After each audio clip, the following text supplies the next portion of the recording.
Ampifaliana indray ry mpiara-mianatra Jesosy Kristy Sabata no iaonanay telo mianadahy aminareo any amin'ny toerana maro samihafa, any tokantrano, any amin'ny fiangonana, any amin'ny toerana rehetra izay iaonantsika dia faly izahay miaona aminao ary manolotra aty am-piandohana ny arahaba mba hampirarian-tsoa ary hanonona aminao ny fiadanan'ny Tompo hanenika ny tokantrano izay misy anao. Ankehitriny dia iaraka andinika ny lesona fahafito isika vavaka iainana koa mialohan'izay iarahantsika mandinika izay dia mangataka vavaka ato amin'ny namako ato. Iaraka vavaka isika. Renay masina sy tsara indrindra izay ny an-danitro dia raha saotra laza natolotra ianao no ty fotoana manokana ity izay ahafahanay amerina indray ny fianarana ny teninao. Andriamanitra renay io maniry ny fanatrianao zahay ary sakafo ny fo sy ny fanahinay mba handraisanay izany. Ny fananao masina ny toetra mandrakariva ty ambonay. Amela ny elokaisin'ny tsy fahatanteranay tamin'ny lasa ianao ary amin'ity maranay ity dia maniry ny fahasoavana ao aminay tsiraray avy. Azahoanay mandray lesona vaovao indray ka ho fiainanay tokoa ny teninao izay ianaranay isan'andro. Dia hatreo izao fotoana izay tanteranay eto izao. Fatonoana ny vavaka amin'ny anaran'i Jesosy. Amen. Amen. Araka ny mahazatra ry mpiara-mianatra namana isany dia misy andinina atao tadiana. Io ilay tsenjery amin'ny Salamo 2:25 izy io. Matoky azy mandrakariva ianareo ry olona. Loary eo anatrehiny ny fonareo. Andriamanitra no aro ho antsika. Antso izy io. Fametrahana ny fitokisana amin'ilay Andriamanitra fa rehefa matoky an'Andriamanitra ianao dia sahinao ny miresaka aminy. Satria ny vavaka dia fandoarana, fanaborahana ny ao am-po amin'Andriamanitra. Tamin'ny heriny dia niresakatsika ny amin'ilay hoe mpitolona am-bavaka. Azo antoka fa efa manao fanandrama isika ohatra handeha mba hitolona amin'ny vavaka isika rehetra. Dia nitohizana tamin'ity herinandro ity ilay izy ary faranantsika eto ny hoe andao ary hiainantsika mihitsy izay vavaka izay. Fanontaniana peraka dia hoe toy ny ahoana ny fiainam-bavaka ao amin'izao fotoana izao. Impiry ianao no mivavaka, manahoana ny hafanamponao rehefa mivavaka ianao ary manahoana ny fiandrandranao valim-bavaka. Izay aza tiano fa rehefa mivavaka ianao dia manantena inona? Manantena valim-bavaka. Andriamanitra dia mamaly vavaka amintsika tady io tsara fa ny vavaka dia fifandraisana tsy tapaka amintsika sy Jesosy. Dia mpiandohana ihany koa nefa tiana ny ampahery antsika, tiana ny ampahery antsika izany fa mandre antsika Andriamanitra rehefa mivavaka ianao ary mamaly amin'ny fotoana sy ny fomba ny tsara indrindra Andriamanitra. Hozaraintsika telo ny diniky fanaovantsika eto androany ary dia mangataka anareo mirahavavy mba handray anjara amin'ny vantana anatin'izany afa amin'ny hafanampoa amin'ny miarabanareo ihany aloha. Miarabanareo roa. Ia. Mizara telo izy ny voalohany dia ny vavaka ataonao anatin'ny fotoan-tsarotra anankiray. Ny faharoa resantsika tahaka ny ahoana izany modely mivavaka satria ny anay manko ampisahirana ahoana mba fomba fivavako ary ny fahatelo farany dia misy fanontaniana vitsivitsy manodidina ny amin'izany hoe vavaka izany. Andeha ry hojerentsika ny amin'ny hoe vavaka anatin'ny fotoan-tsarotra ka ho resantsika olona roa no resantsika androany. Betsaka izy ireo. Elia ny voalohany ary Iana no faharoa. Fantatsika tsara fa Elia dia niaina ato anatin'ny fotoan-tsarotra nanjakan'ny faharatsiana tanteraka. Tamin'ny andron'ny Ahaba zany nisy azy. I Ahaba moa dia izay nanao izay nampatezitra mihitsy an'Andriamanitra satria tena notarihany vahoaka an'Andriamanitra ho amin'ny fanompoan-tsampy ary dia tena natezitra an'Andriamanitra izany ary izay no resantsika mikasika ny Elia tamin'ny andron'ny Ahaba. Fanontaniana napetraka izy mirahavavy dia hoe ahoana ny fomba mahalian'Andriamanitra ny vavaka ataontsika ao anatin'ny fotoan-tsarotra lalovantsika. Moa ve mba manakambara Andriamanitra ao anatrehan'ny toe-javatra sarotra izay lalovantsika andavanandro. Faly miaraba antsika nareo menadady miaraba manokana ihany koa ny mpiara-mianatra rehetra amin'ity sabata maraina ity. Araky ny voalaza teo dia hoe ahoana no mahalian'Andriamanitra vavaka ataontsika ao anatin'ny fotoan-tsarotra tahaka ny Eli ohatra zany eto ny ianarantsika n'ity marain'ity. Raha tsy hevintsika zany dia hoe miaina tao anatin'ny faratsiana ny mpaminany Eli. Nisy fanandrinana zany tamin'izany fotoana izany satria ny Israely lasa tsy nanompo an'Andriamanitra. Indrindra moa zany izay nitarihan'ny mpanjakan'Israely dia Ahaba zany. Ka rehefa nifanehitra teo amin'ny tendrombohitra Karmela rahafitina zany tantara dia izao hoe nisy zavatsarotra izay natrehany Eli tamin'ny fotoana io dia ny fifanandrinana tamin'ny mpaminan'ny Bala sy ny mpaminan'Andriamanitra zany dia Eli. Tamin'ny fotoana io indrindra no fomba iray izay ataony Eli ny vavaka tahaka ny ahoana zany hoe vavaka ao anatin'ny fotoan-tsarotra izany izay andraisantsika lesona amin'ity maraina ity.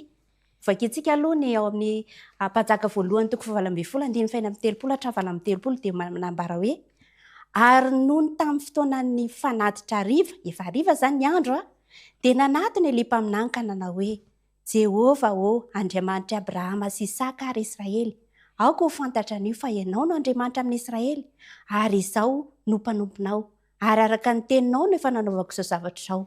Meno ahy dia meno ahy Jehova mba hahafantarany reto olona reto fa ianao Jehova no Andriamanitra ary ianao no mampiverina ny fony indray.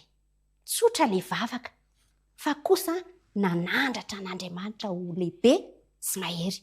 Ao anatin'ny fotoan-tsarotra zany dia tian'Andriamanitra isika haneho azy ho mahery sy ambony. Ianao Jehova Andriamanitry ny razantsika. Faharoa dia izao, rehefa vavaka vita izay vavaka izay dia novalian'Andriamanitra vavaka Eli. Tao aorian'izay nefa dia izao mbola nitoy ihany ny vavaka hoe niangataka ranon'orana indray. Tamin'ny fotoana io zany ny afo ny andorona fanatitra natao fa ny amin'ny orana dia izao impito Eli no vavaka. Dia mitoy eo ihany ilay tantara eo amin'ny Mpanjaka voalohany 7:12-7:20-5:20 dia izao no ambarany azy hoe dia niakatra ihinana sy isotro Ahaba fa Eli kosa niakatra eo an-tampony Karmela dia nikoaka tamin'ny tany. Io zany aloha ohatra anankiray ilay efa nianarantsika nikoaka tamin'ny tany ary ny lohany nataony teo anelanelan'ny lohaliny ary hoy koa izy tamin'ny zatoviny miakarakely ka tazany ranomasina dia niakatra izy ka nitazana dia nanao hoe tsy misy na inona na inona ary hoy izy mandehana koa impito ary noho ny fanimpitony hoy izy misy rahona kely ohatry ny tanan'olona miakatra avy eny amin'ny ranomasina dia hoy izy miakaraka lazao amin'ny Ahaba hoe amboariny kalesinao ka midiana fandrao voasakany ranon'orana ianao ary vetivety dia mainty ny rahona sy ny rivotra ny lanitra ka nisy ranon'orana be ary Ahaba niakatra tamin'ny kalesy ka nakany Jezirely. Eo zany ilay vavaka tao anaty impito Eli ny vavaka tsy indray mandeha zany na indroa impito zay vao nivaly indray ny vavaka tamin'ny fotoana. Misy ilaina zany ny faharetana anatin'ny vavaka izay mety andalovantsika fotoan-tsarotra, mety indray teo ny eo misy zany eo ny eo fa misy kosa ilana ny faharetana. Ry mpiara-mianatra namana zava-dehibe ny zavatra natrehan'ny Eli teto aloha nampalahelo fa ilay Ahaba izay tokony hoe nitarika ny vaokan'Andriamanitra ao amin'ny fanompoan'Andriamanitra nitarika azy indray ho an'ny fanompoan-tsampy. Tena diso fanantenana tamin'ny anarany Ahaba dia Ahaba manko tsara mba fantatsika fa nidikiny hoe Ahaba rahalahandray. Izany hoe ny rahalahandrainao zany mamarina akady. Ratsy be izany zavatra izany kanefa izay ny zavatra nisy ao anainy koa ny zavatra niainan'ny Eli tamin'ny fotoana nanjakan'ity mpanjaka anankiray ity. Hatreto izao raha ny fandiniantsika ny tantaran'ny Eli dia toa hita fa nandresy mandrakariva izy zany tao anatin'izay rehetra izay novalian'Andriamanitra mandrakariva ny vavaka nataony satria hitan'ny olona rehetra zany hoe resy ny mpaminany ny Bala. Hitan'ny olona rehetra ihany koa fa tena nirotsaka arak'izay faminaniana nataony tokoa ny orana, izany hoe hita fa tena nomba azy Andriamanitra. Taorianan'izay anefany rehefa avy ny tantarain'ny Ahaba tamin'ny Jezebela vadiny avokoa ny zavatra rehetra niseho tao anatin'izay zany ilay fandresen'ny Eli izay dia nanao teny Jezebela moa zany dia mpanjaka vavy tena ratsy fanahy tokoa hitantsika ao amin'ny mpanjaka voalohany toko 7 zany tantara zany a nanao an'izao teny izao i Jezebela hoe ataon'ireo andriamanitra amiko anie zany, eny mihoatra noho izany raha tsy ataoko toy ny anankiray amin'ny reniny ianao raha maraina toy izao. Zay ny vavany nataony Jezebela, zany hoe anankiray amin'iza moa izy ity, anankiray amin'ilay mpaminany bala izay novonoiny Eli teo zany. Narehan'izay zany Eli dia toa raiky tahotra indray izy, kanefa teo aloha efa nahita fandresena misesisesy izy, mpahazo antsika ihany koa zany. Mety efa nanao fanandramana mahafinaritsika taloha, kanefa nohon'izay mieritreritra fahafatesana tampoka dia kivy. Ary rehefa kivy dia manao tahaka ny Eli moa zany. Narehan'izany Eli dia niainga hozy izy eo amin'ny 7 ka lasa nandeha hamonjy ny ainy ka nakany Beersheba izay any Joda, ary ny zatovy najanony tao. Ary ny vavaka nataony Eli eto dia toy izao indray ao amin'ny 4 any amin'ny tapany farany. Izao ny vavaka nataony hoe aoka izay, alao ny haiko ankehitriny Jehovah, fa tsy tsara noho ny razako aho. Mety efa nanao vavaka tampamoiza-pohitra izany koa isika rehefa sendra tahotra ny fahafatesana, adinontsika ny fitondran'Andriamanitra teo aloha izay nitondra antsika tamin'ny fandresena. Kanefa ny tena mahavariana sady mahafinaritra amin'ity fiarahana amin'Andriamanitra sy fivavahana amin'Andriamanitra ity dia izao. Tsy mba nibedibedy any Eli Andriamanitra tao aorianan'izay hoe iny ity teniteny foana ataonao ity ry Eli, alaina ahoana ny ianao, tsy nisy fibedesana tao anatin'izany, fa dia izao navelan'Andriamanitra natory izy avy eo mbola naniraka anjely izy nanome sakafo dia izay fotsiny mba teny nataony hoe miarena ka homana. Izay zany tenin'ilay anjely, zany hoe tsika zany rehefa tojo misy modely omen'Andriamanitra antsika eto zany, rehefa tojo olona izay manana fahasairanana koa isika, satria tena tratry ny fanketrahana mihitsy manko i Eli teto, vokatry ny toe-javatra maro be ny fotofotony iainany. Rehefa eo anatrehan'ny olona toy izany zany tsika dia tsy misy teny maro azontsika ambara fa dia ny manome sakafo, ny mikarakara, ny maha eo antsika ny zava-dehibe, ary izay mihitsy ny nataon'Andriamanitra tamin'ny Eli teto dia avy eo navelany natory, dia avy eo ny sakafo indray nanome azy hery tena lehibe tokoa ny sakafo nomen'Andriamanitra teto, satria nahafahany hazakazaka nandritra ny 700 alina, zany hoe mampanontany tena hoe ohatry ny ahoana marina izany karazan-tsakafo izay manome hery antsika mandritra ny 700 andro 700 alina izany. Ny zavatra hita eto zany dia izao hoe misy zany vavaka azon'Andriamanitra ataony mamaly eo ny eo. Misy vavaka nefa ao anatin'ny fotoan-tsarotra, Andriamanitra mahalala ny fotoana sy ny fomba hamaliany azy, fa ny anjaranao matokia any Jehovah. Ny anjaranao loary eo anatrehiny ny fonao. Vehivavy anankiray nandalo fotoan-tsarotra ihany koa, nresantsika taton'ny lesona ry mpiara-midinika namana isiny, dia tsy iza zany fa Iana. Tsy tonga mihitsy ny valim-bavaka nanambady izy. Elikana no anaran'ny vady, ny dikany hoe Elikana moa dia hoe Andriamanitra no nahazo. Zany Elikana zany dia zanako kora. Zany Elikana zany dia mpiandro varavarana izay toeran'ny fiaran'ny fanekena. Zany hoe manana toerana manokana, kanefa dia hitantsika ny fiaina tokantrano fa sahirana atao tokantrano tao. Manahoana re, inona re ny mba endriky ny vavaky Iana sy ny fomba fijerin'Andriamanitra tao anatin'ny zavatra sarotra izay ny olalovina. Tsao izy aminareo mirahavavina iny mba hanodinika nahoary. Ny momba ny Iana manokana zany dia ny tena nampalahelo moa zany ao amin'ilay tantara dia tsy izy irery ny vadiny Elikana, fa nisy vehivavy anankiray koa natsoina hoe Penina, zany hoe rafivaviny zany izy io. Efa aseho an'ity tantara ity sahady moa zany fa dia tsy sitrapon'Andriamanitra mihitsy ny ampirafesan'ny olona, satria misy fahoriana be ao anatin'izany, ary izay indrindra moa nahazo an'ny Iana teto, satria samy vadiny Elikana i Penina sy Iana, i Penina nefany nahazo zanaka mandrakariva. Iana indray na dia efa nivavaka toy inona aza dia momby izy, tsy nanan-janaka izy. Ary teo indrindra zany no niseho ny olana hoe ahoana tamin'izany fotoana izany zany tsy mananjanaka izany tena fahoriana izany a ary fafambaraka ihany koa izany azo lazaina satria ity penina izay rahavaviny ity dia nandatsy azy foana isaky ny fakahita nanao izay napatezitra azy sy nampalahelo ny fony mihitsy a noho ny tsy fananany zanaka. Ny zavatra mahafinaritra tamin'ny anaka nefany a izay mety ohatra ho antsika ihany koa dia izao tena naharitra ny vavaka izy. Mety isika koa mety misy zavatra angatantsika amin'Andriamanitra izay heverintsika fa tena tsara ho antsika angatantsika amin'Andriamanitra.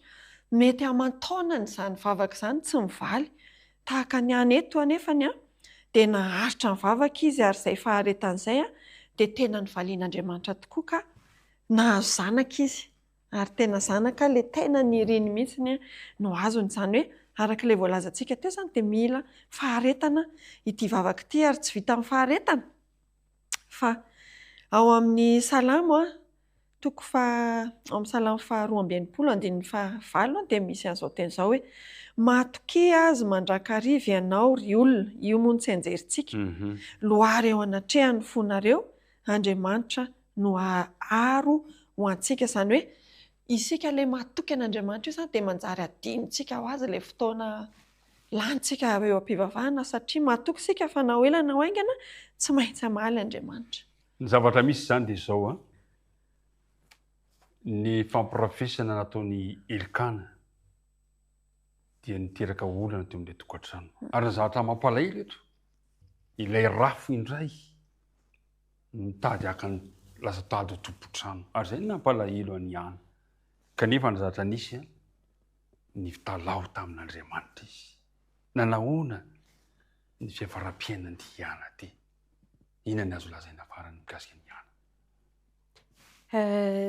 Raha ny tantara moa jerentsika dia nivaly ny vavakiana fa te handray lesona afaka ohatr'izay aho anatin'ilay tantara eo amin'ny fiainantsika.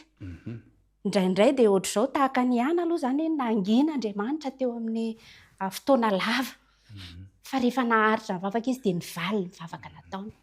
Indraindray fanginan'Andriamanitra io dia misy antony araka volazana teo hoe mety tsy fantatra mety ny fampirafesana ve miteraka ilay olana fa eo amin'ny fiainantsika koa izany dia izao indraindray a mahatonga n'io vavaka io tsy mivaly na hoe mangina Andriamanitra dia sao dia misy mila mandiny tena isika sao dia misy zavatra fahotana kama mihitsika mety ho ny fitiavan-tenantsika io mety ny zavatra izay tsy akasitrahan'Andriamanitra ataontsika mila mandinika izany tsika hoe naninona ny tsy nivaly ny vavaka izay ataoko iny dia eo tsika mandinika hoe inona zavatra mety ataoko tsy akasitrahan'Andriamanitra. Faharoa dia izao hoe mety koa ny tsy fampian'ny finoana mahatonga ny vavaka tsy valy fa amin'ny fotoana izay tena anehoana ao an'ilay finoan'Andriamanitra vao mivaly ilay vavaka ataontsika. Kanefa dia izao raha tsorina dia izao hoe Andriamanitra dia mamaly ny vavaka amin'ny fotoana mety izay tsy eritreretintsika akory fa ozy izy any amin'ny Jeremia 9:20 izaho mahalala ny hevitra heveriko anareo izy a dia hitondra fiadanana fa tsy loza. Mahafantatra izay mahasoa antsika izany izy ka na ahoana izany fotoana izay hiandrasantsika ilay valim-bavaka dia aoka ho tadidintsika hoe mahalala ny fotoan'Andriamanitra mahafantatra ny mahasoa ary tsarovana izao hoe rehefa ataontsika amin'ny finoana iny a dia ho valian'Andriamanitra amin'ny fotoana sy amin'ny fomba n'Andriamanitra izay mampety azy. Ry mpiara-mianatra namana isany a raha jerentsika izay fizarana voalohany izay raha toa mandalo fotoan-tsarotra ianao aza misalasala mangataka amin'Andriamanitra. Andriamanitra dia vonona iaino antsika mandrakariva. Indraindray mety mangina Andriamanitra, indraindray mety misy fotoana mba iandrasana ny valim-bavaka dia mieritreritra ihany satria sao sanatria tsy araka ny sitrapony ny angatantsika. Sao tsy mieritry isika efa mbola miavonavona eo anatrehan'Andriamanitra. Sao sanatria mbola misy heloky ny hafa tsy nahavelantsika. Sao sanatria tsy mino akory ianao kanefa mivavaka fa hoe andao mba hivavaka aloha sao mba mamaly. Mila finoana ny fivavahana ary mila maharitra mila maharitra amin'ny fivavahana isika. Andeha hiroso amin'ny fizarana faharoa isika dia ny modely mivavaka indray mandeha dia nahita ny Jesosy ny vavaka ny mpianatra dia gaga reto mpianatra mba tsy mitovy amin'ireo mpitondra fivavahana tamin'izany fotoana izany ny vavaka ataon'i Jesosy ny vavaka nataon'izy ireo a dia vavaka lava reny tsara rafitra nane to fehezanteny tena namboamboarina sarotra raisina fa ny Jesosy kosa dia jeren'izy ireo to teny fiainana andavanandro to mora raisina ahoana no atsika resahana mikasika ty vavaka modely ho atsika ity satria tiako manko tiatsika mantsy raha toa ka mba hiainantsika manomboka androany izany hoe fiaina mbavaka izany ina ny azoko lazaina amin'le modely mbavaka izay nataon'i Jesosy tsy haikotsika na efa samy na eno na mety ny teny hoe zany tsy mahay mivavaka angatana hivavaka ny olona anankiray tsy mahay mivavaka tsy haiko ka betsaka izany betsaka manao azany Jesosy nefa dia nanome ohatra ny amin'ny hoe ohatry ny ahoana ny fomba mivavaka ny mpianatra nangataka mihitsy ny mpianatra koa dia anisany tsy nahay mivavaka satria araka le teo dia hoe vavaka lava reny sy vavaka miseho eny amin'ny mason'olona sy ohatr'izany no hitany sy fantany fa nangataka izy hoe amin'ilay kotoko farahimy olona dia voalohany dia hoe mampitomboka mampianara na hivavaka zava-dehibe zany a zava-dehibe etaeta izany etaeta tsara zany ao anatintsika zany androany dia mangata amin'i Jesosy mampianara na hivavaka tia no ohatra izay nomeny Jesosy rehefa nampianatra izy ny amin'ilay vavaka tsotra vavaka izay niavaka indrindra hitantsika izany ao amin'ny Matthieu 9:9 manomboka eo amin'ny 9:5 hatramin'ny 5:10 dia ny vavaka nampianary ny tompo izay haintsika amin'ny hoe rainay izay ny an-danitra mino aho fa efa haintsika izay vavaka izay kanefa andehantsika ndray lesona hoe rehefa miantso rainay izay ny an-danitra ianao dia inona no ambaran'izany dia izao no tokony ho tsapantsika rehefa manonontsika hoe rainay izay ny an-danitra dia manaiky fa ifandray manokana amin'ilay ray any an-danitra ianao izany hoe sady resena makany amin'Andriamanitra zany vavaka izay ataonao faharoa dia ozy izy hoe ho amasinina anie ny anaranao izany hoe maneho ny fambonian'Andriamanitra sy ny fahamasinan'Andriamanitra izay anehoantsika fanajana sy fahatahorana tokony ho tsapantsika izany hoe rehefa anatin'Andriamanitra dia aneho fanajana azy izay le hoe manamasina fahatelo dia ho tonga anie ny fanjakanao izany hoe rehefa mampilefitra mangataka sitrapon'Andriamanitra amin'ny fiainanao zany ianao dia ho toetra ao am-po ilay fanjakana ho tonga ao am-po ny fanjakan'Andriamanitra izany hoe ny fitoeram-fanahy masina ao anatintsika no angatantsika rehefa hoe ho tonga anie ny fanjakanao atao anie ny sitraponao etỳ an-tany tahaka ny any an-danitra fileferana zany izay ametraka ny sitrapontsika eo amin'Andriamanitra dia manaraka izay eo zany vao mangataka ilay zavatra tiantsika ho angatahana ndeto moa zany ny ohatra men'i Jesosy dia hoe omeo anay anio izay hanina sahaza ho anay izay ilayntsika eo amin'ny zavatra rehetra maha olombelona antsika zany eo amin'ny lafiny ara-batana rehetra zany manaraka izay dia tsy ho adinoina ny hoe mamelany elokay tahaka ny namelanay izay meloka taminay fa nehoana fibebahana zany ary famelana ny eloko ireo izay nandratra-tsika tadio zany tsy ho ataontsika tsenjery zany mivavaka iny rehefa manao azy fa tena ho vokatry ny fotsika ary manaraka izay dia hoe aza mitondra anay ho amin'ny fakapanahy fa manafanay amin'ny ratsy mangataka ny fiarovana mialika ao amin'Andriamanitra eo ilay matoky loharenao hatrehany fotsika ary mamarana azy dia ho anao ny fanjakana fa anao ny fanjakana sy ny hery voninahitra mandrakizay fanekena zany fa an'Andriamanitra ny momba antsika rehetra izy rery ihany no mendrika voninahitra soderaina izay ngamba ny azo antinana ilay modely ny vavaka izay nomeny Jesosy rehefa mpiara-mianatra namana zany taridalana izany izany modely mbavaka izany izany rafitra vavaka izany dia afaka hanampy anao mba hahay hivavaka nisy lehilahy anankiray nanao fanandramana ny amikasika ny amin'izay vavaka nampianaran'i Jesosy izay i Daniela nanaona tokoa ny vavaka Daniela ary io vavaka Daniela io dia azo ialaina ihany koa hoe misy rafitra arahana rehefa mivavaka ianao mba hahatonga ilay vavaka ho tsotra amin'ny fiteny andavanandro azony rehetrarehetra ataona anatin'ny fotoany sarotra mavesatra izy na mitoezatra mahafinaritra ka isaorana hitalahoana retren'Andriamanitra. Inona ny azontsika lazaina indray mikasika ny mivavaka Daniel?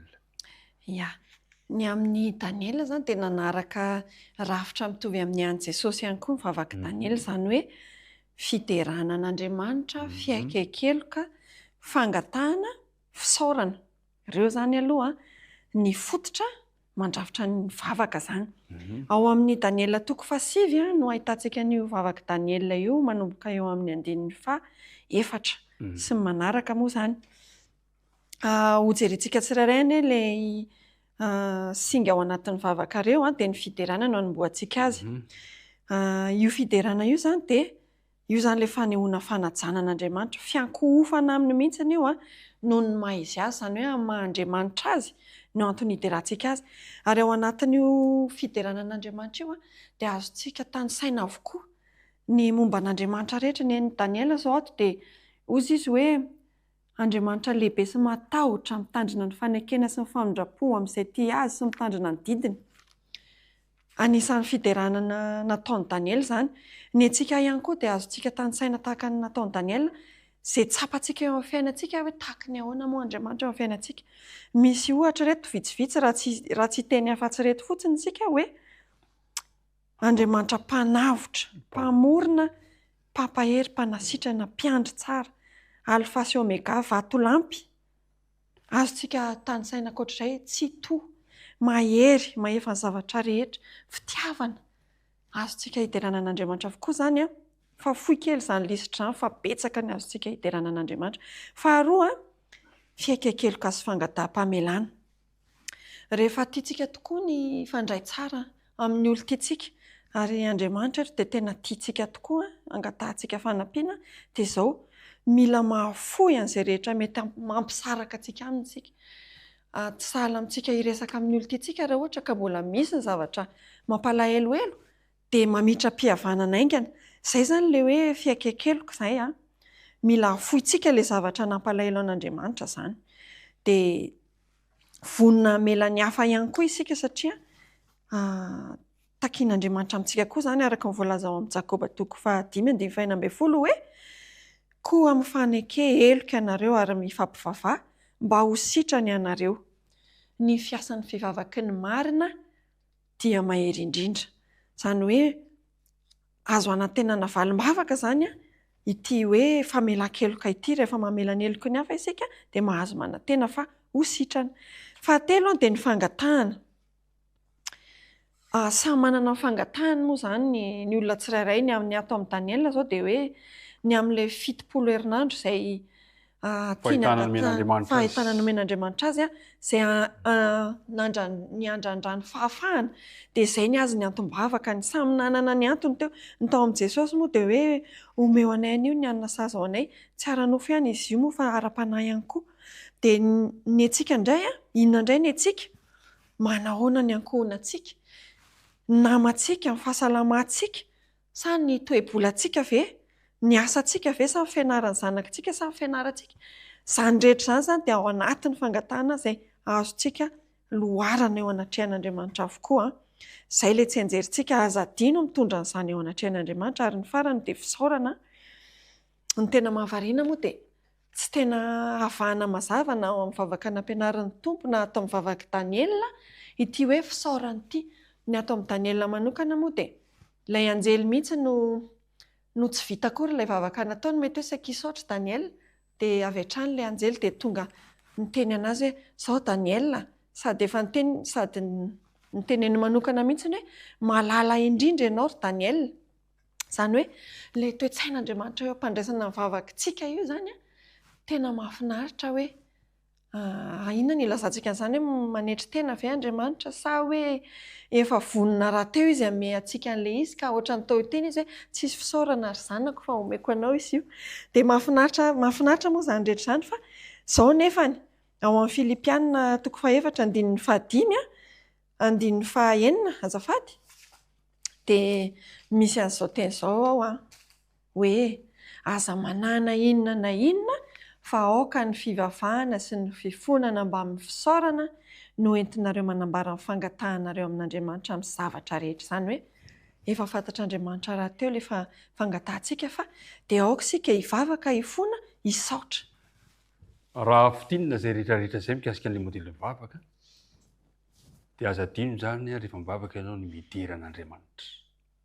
Aza adino ny mangataka fiaikeikeloka ary dia atonony amin'izay ny fangatahanao ary dia mahaiza misaotra, mahaiza mankasitraka. Tapitra ny fotoanantsika kanefa mbola misy loha hevitra ray farany mamialahanay raha mba hijery vetivety an'ity fantaniana vitsivitsy mahakasika ny vavaka ity satria mantsy ilaitsika tena tokony ho fiainantsika mihitsy ny vavaka ka ataontsika mazava tsara ny zavatra rehetra. Fantany amin'ny voalohany dia hoe nahoana isika no mivavaka nefa Andriamanitra efa mahalala ny toe-javatra rehetra. Ahoana? Inona ny azo avaly? Ao anatin'izay inona ny valiteny tsotra sy fohy mba hapetraka tsika fohy manko ny fotoanantsika. Inona ny valiteny hoe nahoana isika no mivavaka nefa Andriamanitra efa mahalala ny toe-javatra rehetra mahasoa antsika. Ya, efa mahalala tokoa Andriamanitra ny vao tsy miteny akory isika dia efa fantany fa inona moa ny antony dia izao tsy maintsy atao nefa izany tsy hoe satria ampafantajavatra amin'Andriamanitra isika tsy izay fa mba hahatonga tsika ho afaka handray azy. Izany hoe ny ity fivavahana ity izany dia tsy hoe mampidina an'Andriamanitra eo amintsika akory fa mampiakatra antsika ho any aminy. Izany hoe tombontsoa ho antsika izany ilay izy, tsy hoe tombontsoa an'Andriamanitra fa tombontsoa ho antsika mihitsy ilay izy, tsara ho antsika. Ary mahatonga antsika koa izany hiato kely eo anivon'ny rotoroton'ny fiainana izay tena mandreraka antsika tokoa dia hivavaka io manome antsika fitsarana. Mampiaiky antsika koa izy fa ambonin'ny zavatra rehetra Andriamanitra ary petraka eo atongany isika amin'ny alalan'ny vavaka ary izy io koa dia manokatra lalana ahafahan'Andriamanitra miasa eo amin'ny fiainantsika. Jesosy raha teo koa nefa niteny manao hoe mangatà dia omena ianareo, mivavaha ka aza mitsahatra. Ilaitsika izany mivavaka. Fantaniana faharoa dia hoe nahoana koa nefa isika ny mivavaka kanefa ny fiainana efa mandeha tsara. Ny anjely tany an-danitra aloha dia nivavaka tsy nitsahatra. Mino aho fa tsy dia tsy haiko hoe inona moa izany ny olan'ny anjely. Fa eo amin'ny fiainantsika izany tokony ho tsaroantsika hoe na dia mizotra aza ny fiainantsika dia ilaina mandrakariva ny mivavaka. Ary voalaza teo nge indraindray kely loatra ny fisaorana ataontsika.